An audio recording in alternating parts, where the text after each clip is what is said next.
কারো প্রতি অন্যায় ও জুলুম এই পাপের জন্য পরকালে তো আযাব রয়েছেই, দুনিয়াতেও রয়েছে কঠিন পরিণাম।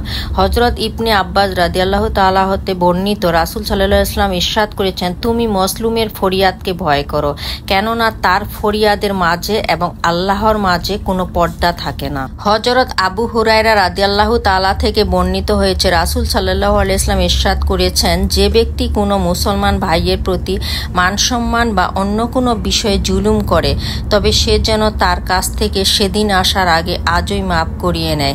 যেদিন তার কাছে দেরহাম ও দিনার কিছুই থাকবে না, সেদিন তার কাছে যদি কোনো আমল থাকে, তবে তার জুলুম পরিমাণ নেকি নিয়ে নেওয়া হবে। আর তার কাছে নেকিও না থাকলে মজলুম ব্যক্তির গুনাহগুলো তার উপর চাপিয়ে দেওয়া হবে।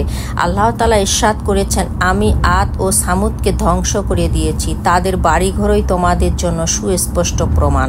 শয়তান তাদের কাজকে তাদের সামনে আকর্ষণীয় করে রেখেছিল, অথচ তারা নিদারুণ বিচক্ষণ ছিল। কারুন, ফেরাউন এবং হামানকেও ধ্বংস করে দিয়েছি। আমিন।